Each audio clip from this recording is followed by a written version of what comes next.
Anak laki-laki ini datang ke sebuah bank dengan rasa takut dan gemetar. Ia menghadap customer service. Ia pun ditanyai apa yang bisa saya bantu. Ia mengatakan kalau ia ingin menarik uang dan memberikan selembar cek. Dan customer service pun kaget. Ia pun dengan rasa agak aneh mengajak bocah tersebut untuk menemui bapak kepala bank. Akhirnya mereka pun bertemu. Kemudian, orang itu menatap anak itu dengan sangat serius, lalu ia membakar cek yang diberikannya. Akhirnya bocah itu pun agak kecewa lalu ia pergi. Ketika ia melangkah keluar, ia pun ditanyai oleh bapak tersebut apakah ia ingin uang pecahan kecil atau pecahan besar. Akhirnya dengan senang hati anak itu pun menjawab pecahan sedang saja. Akhirnya bapak itu pun membuka berangkasnya dan langsung memberikan uang 1 juta dolar atau 1,5 miliar pada anak itu. Akhirnya dengan perasaan yang sangat gembira, anak itu memasukkan semua uang tersebut dan lari keluar. Dan ia pun menjadi anak kecil yang sangat kaya raya.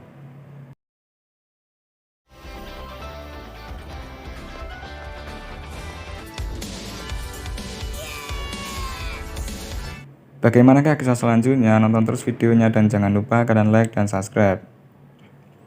Film ini diawali dari seorang laki-laki yang bernama Preston. Dia mempunyai 2 kakak laki-laki dan kedua orang tua.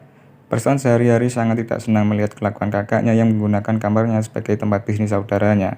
Bahkan bisnis kakaknya dianggap sama sekali tidak menghasilkan uang. Yang lebih menyebalkan lagi, kakaknya itu selalu mengambil uang tabungannya.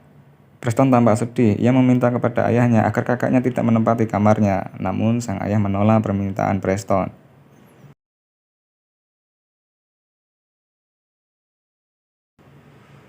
Di pagi hari, dia menghadiri acara ulang tahun temannya yang diadakan di sebuah tempat hiburan. Namun sepertinya temannya tidak menghargai kehadiran Preston karena ia miskin. Akhirnya, ia pun hanya bisa menonton temannya yang sedang bersenang-senang. Preston nampak sedih dan sama sekali tidak dihiraukan oleh temannya.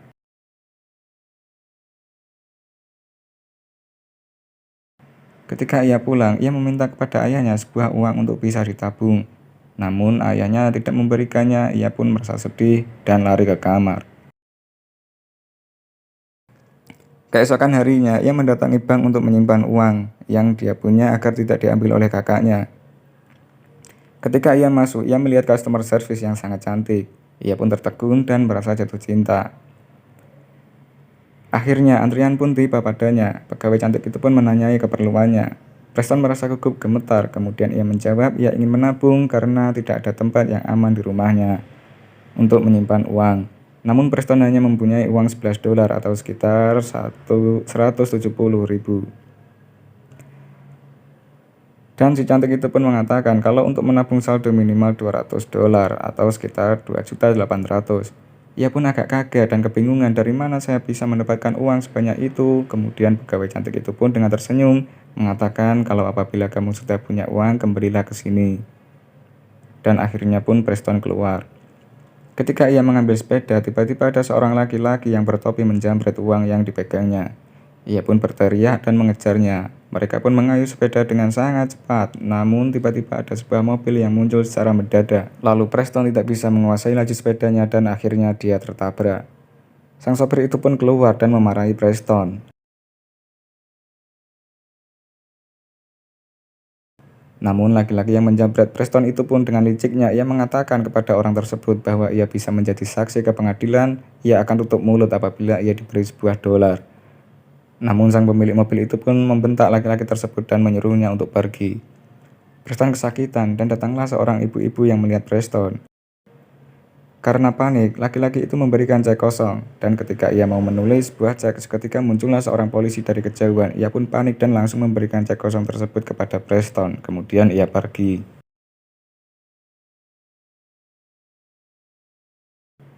Ternyata ia adalah seorang buronan yang bernama Quigley yang melarikan diri dan ia pun mencari sebuah uang yang ia sembunyikan. Uang itu adalah uang hasil tebusan dari kejahatannya yang berjumlah 1 juta dolar. Kemudian ia mendatangi kepala bank untuk menggantikan uang tersebut dengan lembaran baru karena ada kemungkinan uang tersebut bisa dilacak. Dan ia mengatakan kepada pemilik bank tersebut ia akan mengirim bawahannya tepat jam 2 siang untuk mengambil uangnya. Ia pun mengancam kalau bapak kepala bank tersebut tidak menukarkan uangnya maka ia akan dibunuh. Dan ia pun diberi sebuah buku tabungan sambil menunggu uangnya cair. Di Di sisi lain, Preston yang dengan sedihnya membawa sepedanya yang rusak, kemudian setelah tiba di rumah, ia dimarahi oleh orang tuanya karena tidak bisa merawat hadiah ulang tahunnya yang paling berharga. Preston menjawab kalau itu hanyalah sebuah rongsokan, yang ia inginkan hanyalah sebuah kamar pribadi dan sebuah uang pribadi. Namun sang ayah tetap menolaknya dan mengurung Preston agar tetap di kamar untuk sementara waktu. Preston semakin hari semakin terasa tidak nyaman dan dihantui rasa resah dan gelisah. Akhirnya ia ingat ada cek kosong di sakunya dan ia merasa senang, kemudian ia mengisi ceknya dengan $200. Kemudian ia agak bingung dan mengisinya uang menjadi $1.000.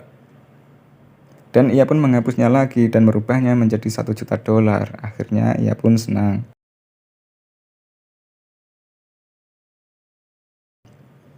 Di besok harinya, ia kembali ke bank untuk mencairkannya. Setelah ia masuk, ia pun merasa gugup dan gemetar. Dan ia pun sampai pada antriannya yang menemui CS dan ditanyai apa yang bisa dibantu. Kemudian ia mengatakan ia ingin mencairkan uang dan ia mengeluarkan cek. Lalu si customer service-nya pun kaget dan langsung membawanya ke kepala bank. Setelah sampai, ia pun justru malah takut. Ia ditanyai bagaimana kamu bertemu dengan Quigley. Preston dengan gugup menjawab ia yang menabrakku. Lalu si kepala bank itu memperhatikannya dan menebak kalau bocah ini adalah bocah yang disuruh oleh Quigley karena ini sudah jam 2 tepat. Lalu sang kepala bank membakar cek tersebut. Preston merasa sedih dan usahanya sia-sia. Ketika ia melangkah untuk keluar, tiba-tiba sang kepala itu menanyai apakah ia membutuhkan pecahan besar atau pecahan kecil. Kemudian dengan senang hati ia pun menjawab ukuran sedang saja. Kepala bank itu pun langsung membuka berangkasnya dan mengeluarkan uang 1,5 miliar, kemudian dimasukkan ke tasnya milik Preston. Akhirnya dengan perasaan senang ia pun langsung keluar. Ketika ia keluar, ia bertabrakan dengan orang suruhan Quigley. Dan tasnya pun jatuh. Preston menjadi sangat takut apabila tasnya dibuka oleh orang lain. Namun orang tersebut memberikannya dan menyuruhnya untuk segera pergi atau dia akan marah. Preston pun meminta maaf dan langsung lari keluar dengan sangat senang, ia pun sangat senang. Setibanya di rumah, ia menghubungi seorang yang ingin menjual rumahnya. Di saat itu juga, si penjahat Quigley itu menawar rumah tersebut. Quigley menawar dengan harga $150.000 dan Preston pun menawar harga $200.000. Akhirnya terjadilah sebuah negosiasi antara pemilik dan penjahat serta Preston. Akhirnya Preston dengan berani menawar $300.000 dan akhirnya pemenangnya adalah Preston. Agak curiga, Quigley menanyakan siapa namanya orang yang mau membeli rumah dengan harga segitu.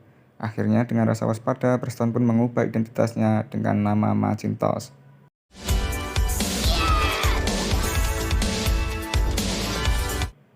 Di sisi lain, bawahan Quigley yang bernama Juice tersebut menagih uang $1.000 ke kepala bank tersebut.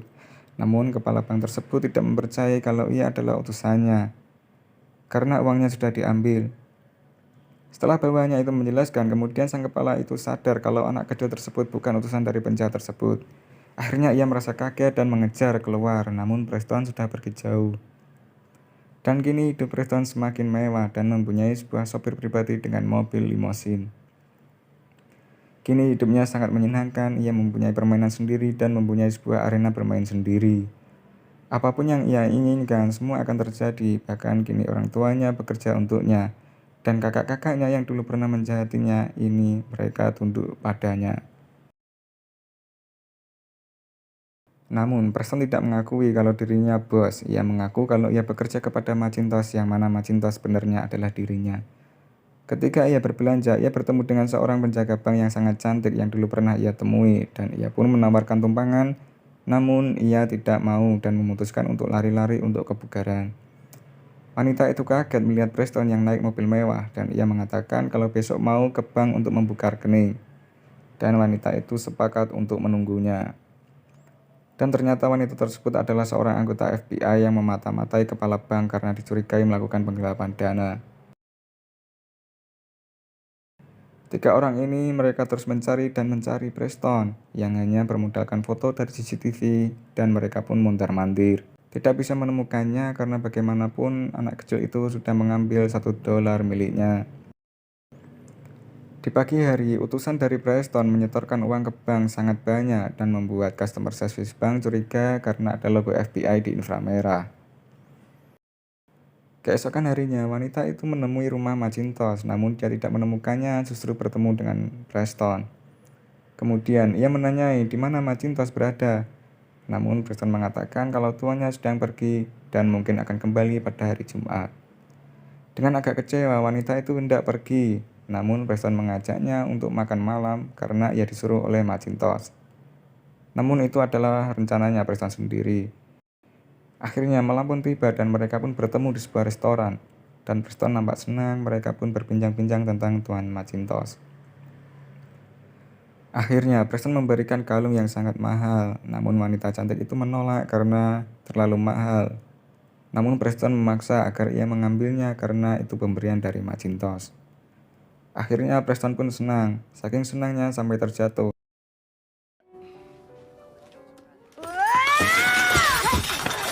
Akhirnya mereka berdua berada di sebuah taman dan bersenang-senang layaknya kekasih.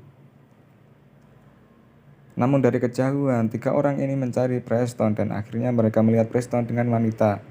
Lalu mereka pun mengejarnya. Seketika itu Preston melihat mereka dan Preston pun langsung lari.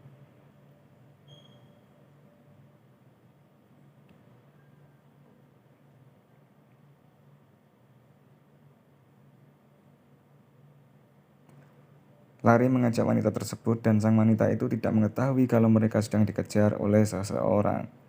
Dan mereka bertiga terjebak dalam sebuah air mancur dan akhirnya kehilangan jejak Preston. Yang mana mereka sudah masuk ke mobil dan bergegas untuk mengantarkan wanita itu pulang. Sebelum berpamitan dengan wanita tersebut, ia mengatakan kalau Tuan Macintosh akan mengadakan pesta pada hari Jumat. Dan Preston berjanji kalau Tuan Macintosh akan ada di sana dan wanita itu menyetujuinya. Akhirnya, persiapan pesta besar pun dipersiapkan dan sangat menghabiskan banyak uang. Ia menyiapkan pesta tersebut hanya untuk bertemu dengan wanita pegawai bank itu tadi.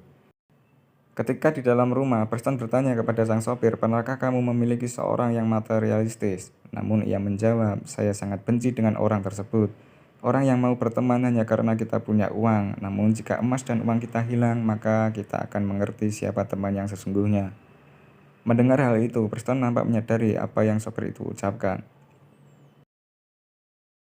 Pesta pun berlangsung meriah, namun Preston sama sekali tidak dihargai oleh para tamunya karena tamunya diundang dengan atas nama Tuan Macintosh, bukan nama dirinya. Ia pun terasa agak sedih dengan apa yang terjadi.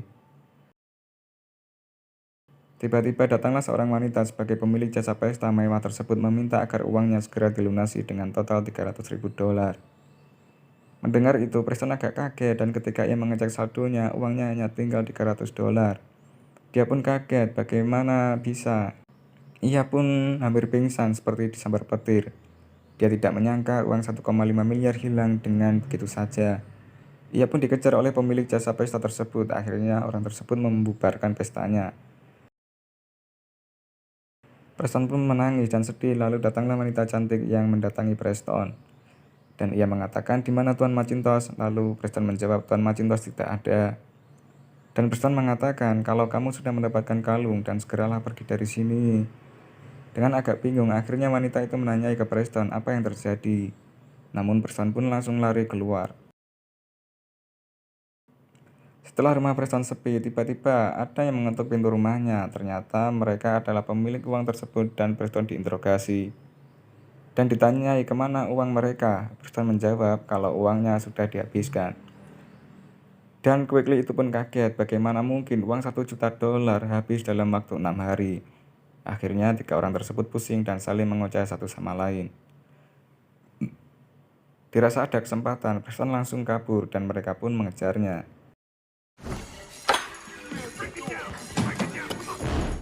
Singkat cerita, akhirnya Preston ditangkap dan hendak dianiaya. Lalu muncullah sang wanita tersebut dan para polisi yang menodongkan pistol ke mereka dan menyelamatkan Preston. Yes, Preston, I am. Okay, kid, fine. Mereka bertiga pun divonis dengan tuduhan penggelapan uang. Akhirnya Preston pun kembali ke keluarganya yang dulu dan film pun berakhir. It's a date.